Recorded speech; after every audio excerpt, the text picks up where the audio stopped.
నమస్కారం S9 city news కు స్వాగతం. ముందుగా ముఖ్యాంశాలు. మరోసారి తన దాతృత్వాన్ని చాటుకునే ఎమ్మెల్యే బొలిశెట్టి శ్రీనివాసు. వెంకట్రావుపాలెం మండల పరిషత్ ప్రాథమిక పాఠశాలకు లభించిన స్వచ్ఛాంధ్ర స్వర్ణాంధ్ర జిల్లా స్థాయి అవార్డు. మరోసారి తన దాతృత్వాన్ని చాటుకున్న తాడేపల్లిగూడెం ఎమ్మెల్యే బొలిశెట్టి శ్రీనివాసు తాడేపల్లిగూడెం మండలం కొమ్ముగూడెం గ్రామానికి చెందిన కుమారి చేబ్రోలు సాయి నవ్య పోలియో వ్యాధితో బాధపడుతుంది. తన తల్లిదండ్రులు నవ్యతో ఎమ్మెల్యే బొలిశెట్టి శ్రీనివాసును కలిసి తమ గోడును వెళ్లబోసుకున్నారు. దీంతో చెలించిపోయిన ఎమ్మెల్యే బొలిశెట్టి శ్రీనివాసు నవ్య పరిస్థితిని చూసి తక్షణ సాయం కింద 10,000 రూపాయలు ఆర్థిక సహాయం చేశారు. అనంతరం ఆమెకు అవసరమయ్యే శస్త్రచికిత్స చేయించడానికి తిరుపతి బర్డ్స్ హాస్పిటల్ డైరెక్టర్ తో మాట్లాడి నవ్యకు అవసరమైన శస్త్రచికిత్సలు ఏర్పాటు చేయాలని సూచించారు. కష్టమని ఎవరు తన గడప తొక్కినా సహాయం చేసేందుకు సిద్ధంగా ఉన్నానంటూ ఎమ్మెల్యే బొలిశెట్టి శ్రీనివాసు మరోసారి నిరూపించారు. స్వచ్ఛాంధ్ర 2025లో భాగంగా తాడేపల్లిగూడెం మండలంలో మండల పరిషత్ ప్రాథమిక పాఠశాల వెంకట్రావుపాలెం పాఠశాల స్వచ్ఛ పాఠశాల కేటగిరీ అవార్డును పొందింది. పాఠశాల ప్రధానోపాధ్యాయులు ఎలిగాపు నాగరాజు ఈ అవార్డును కేంద్ర మంత్రి వర్యులు శ్రీనివాస్ వర్మ, జిల్లా collector Nagarani, joint collector Rahul Reddy చేతుల మీదుగా అవార్డును అందుకున్నారు. ఈ సందర్భంగా ప్రధానోపాధ్యాయులు నాగరాజు మాట్లాడుతూ రాష్ట్ర ప్రభుత్వం అత్యంత ప్రతిష్టాత్మకంగా నిర్వహిస్తున్న స్వర్ణాంధ్ర స్వచ్ఛాంధ్ర కార్యక్రమంలో స్కూల్ కి జిల్లా స్థాయి అవార్డు రావడంతో చాలా సంతోషంగా ఉందని ఆయన తెలిపారు. సోమవారం కలెక్టర్ చేతుల మీదుగా అవార్డు అందుకోవడం మరింత బాధ్యతను పెంచిందని ఆయన తెలిపారు.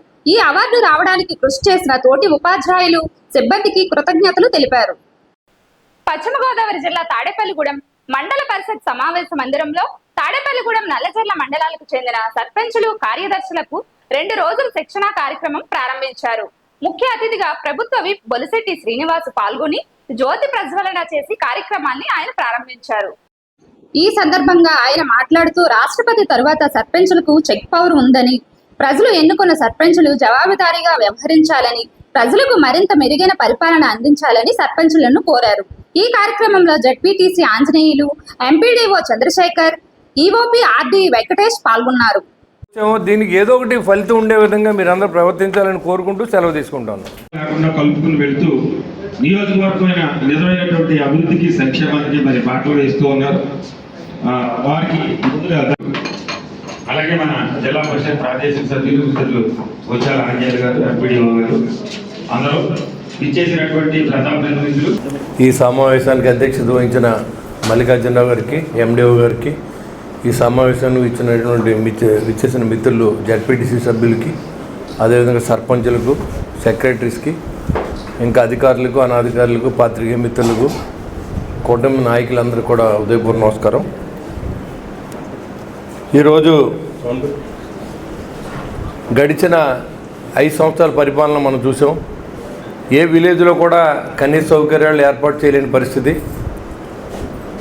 ఆ విలేజ్కి వెళ్ళడానికి రోడ్లు కూడా లేని పరిస్థితి నుంచి మనం ఒక్కొక్కటిగా అన్ని గ్రామాలని కలుపుకుంటూ అన్ని రోడ్లు ఒకసారి వేయలేం కాబట్టి అన్ని రోడ్లు మనం కంప్లీట్ చేసుకుంటూ ఆ విలేజ్ల్లో నీటికి ప్రాధాన్యత ఇచ్చి, అదేవిధంగా రోడ్లని, ట్రైన్లు కూడా ముందు మెయిన్ రోడ్లు అయిపోతే తర్వాత లోకల్ రోడ్స్ అన్నీ, లింక్ రోడ్లు అన్నీ వేసుకునే విధంగా మనం ప్లాన్ చేసుకున్నాం. దాంట్లో భాగంగా ఈ 5-6 నెలల్లో మొత్తం అన్ని రోడ్లను కూడా మన మండలంలో అన్ని రోడ్లు కూడా మెయిన్ రోడ్లన్నీ అయ్యే విధంగా ప్లాన్ చేసాం. ముఖ్యంగా ఇవన్నీ జరగడానికి కారణం నరేంద్ర మోడీ గారి ఆశీస్సులతో, నారా చంద్రబాబు నాయుడు గారి అనుభవంతో, ఈ శాఖ మార్చినటువంటి పవన్ కళ్యాణ్ గారు చాలా బలమైన నిర్ణయం. పంచాయతీల్లో గెలిచారు, పార్టీ ఏదైనప్పుడు కూడా స్వతంత్రం లేదు, నిధులు లేవు, అక్కడ విధులు నిర్వర్తించాలంటే వారి దగ్గర డబ్బు లేదు. కాబట్టి అందరినీ సమానంగా చూసి మరి 15th ఫైనాన్స్ డబ్బులు కానీ ఏదొచ్చినా సర్పంచ్ అకౌంట్లోకి ఇచ్చి సర్పంచ్తో ఖర్చు పెట్టి ఇచ్చే విధంగా స్వేచ్ఛన ఇచ్చినటువంటి ప్రభుత్వం కూటమి ప్రభుత్వం. దానికి నాయకత్వం, పంచాయతీరాజ్ శాఖ నాయకత్వం వహించినటువంటి పవన్ కళ్యాణ్ గారు దాదాపుగా 33,300 గ్రామాల్లో ఒకే రోజు మనం ఉన్న అవసరాల గురించి మాట్లాడుకుని మీటింగులు జరిపించడం, కొన్ని కార్యక్రమాలు అప్పుడే వెంటనే చేయించడం, ఆర్థిక లోటు వెంటాడుతున్నప్పుడు కూడా ఈ విలేజ్లన్నింటిలో పనులు ఆకూడదని చెప్పి మరి ఈ ప్రభుత్వం చేసే ప్రయత్నానికి మీ అందరి సహకారాన్ని కూడా ఖచ్చితంగా అర్థిస్తూ ఉన్నాం. ఇవాళ చూసుకుంటే ప్లాస్టిక్ రహిత గ్రామాలు తయారు చేసుకోమని చెప్పి ఎప్పటి నుంచో 2014లో నరేంద్ర మోడీ గారి పిలుపు మేరకు అప్పుడు చంద్రబాబు నాయుడు గారు కూడా ఈ స్వచ్ఛ భారత్ స్వచ్ఛాంధ్ర ప్రోగ్రామ్ని బాగా లాంచ్ చేసి అన్ని చోట్ల కూడా మన కంపోస్ట్ యార్డ్ని ఏర్పాటు చేసి తడి చెత్తని పొడి చెత్తని వేరు చేయమని సంపద సృష్టించే విధంగా ఈ చెత్త నుంచి ప్రయత్నం చేసిన సందర్భం మీకు తెలుసు. కానీ చాలామంది లైట్ తీసుకుంటాం, ప్లాస్టిక్ గ్లాసులు, ప్లాస్టిక్ కవర్లు, ఈ ఏదైతే భూమిలో కలిసిపోదో అటువంటి ప్లాస్టిక్ని మనం వాడడం వల్ల మన భూమిని మనమే పాడు చేసుకుని మరి మనం ఆ పరిస్థితిని గ్రామాలన్నీ కూడా పాడైపోయే పరిస్థితి మీకు తెలుసు. మన దగ్గర అన్ని చోట్ల చాలా చోట్ల ఆ రోజుల్లోనే చంద్రబాబు నాయుడు గారు కంపోస్ట్ యార్డ్లు వేయించి పాకల్లో షెడ్యూల్లాగా వేయించారు. కానీ ఎవరు కూడా దాంట్లో పోయట్లేదు, అన్ని చోట్ల కూడా బయటే ఉన్నాయి. అంతేకాకుండా చెరువులు ఉంటే చెరువుల పక్కన తీసుకొచ్చి చెత్త పాడేయడం, కాలువలు ఉంటే కాలువలు వేసేయడం. కానీ ఇవన్నీ ఇది తీవ్రంగా పరిగణించాలి. ఇవన్నీ కూడా మన ప్రభుత్వం వచ్చాక చెప్పాం, కాలువగట్లు శుభ్రంగా ఉంచుకోండి, సాగునీరుని కూడా మంచి కలుషితం అవ్వకుండా చూసుకోండి.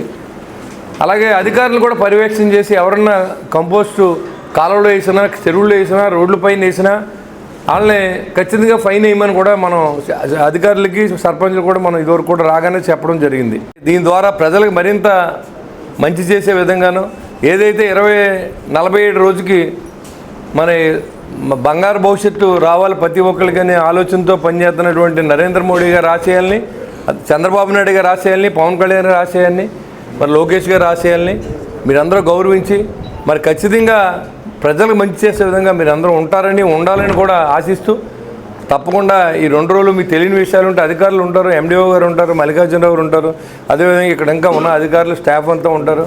డిస్కషన్ పెట్టండి.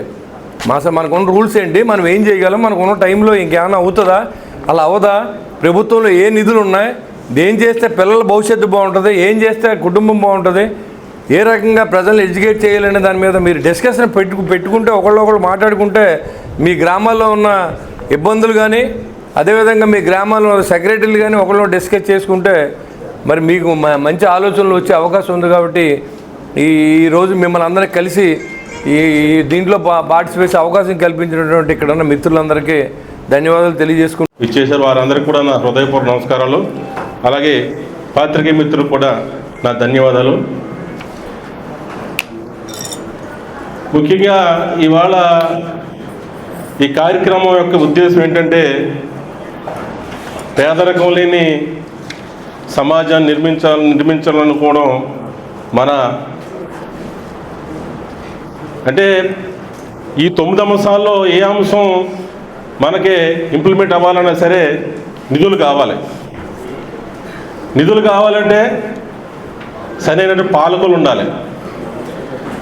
ఆ పాలకులు తీసుకునే నిర్ణయాల మీద మన జీవితాలు కానీ మన యొక్క ప్రాంత అభివృద్ధి కానీ ఆధారపడి ఉంటుందనే దానికి నిదర్శనం ఏంటంటే గడిచిన 5 సంవత్సరాలు కూడా ఏ ఒక్క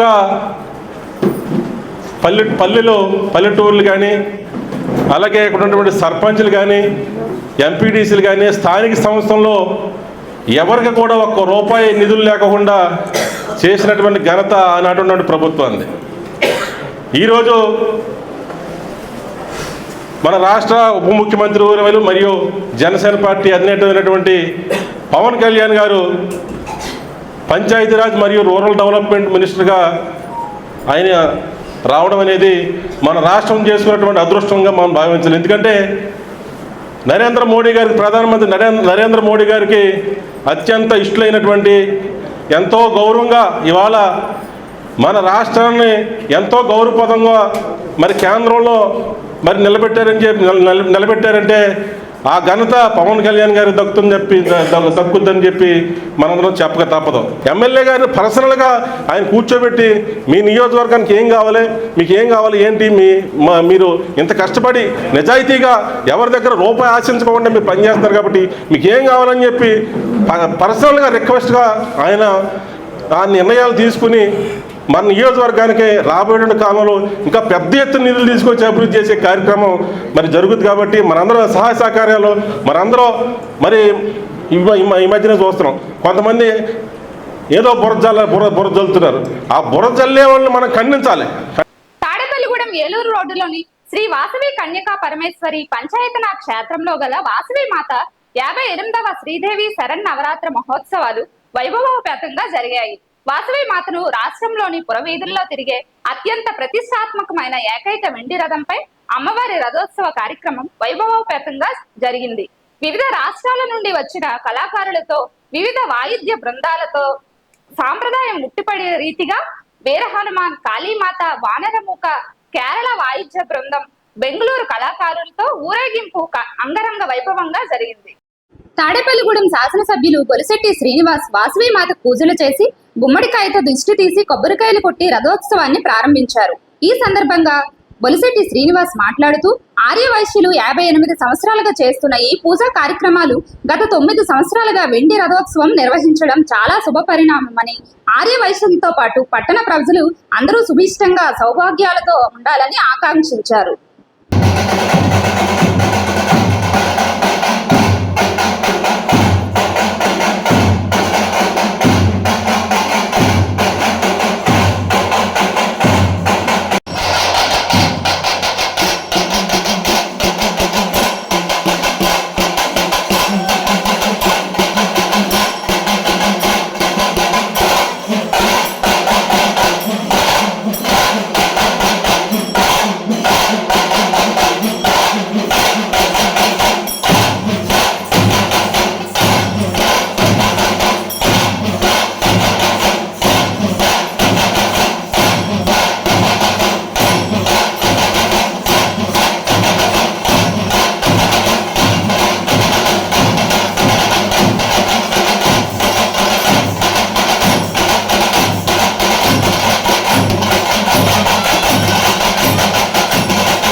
ఈ వార్తలు ఇంతటితో సమాప్తం. తిరిగి మరలా రేపు కలుసుకుందాం.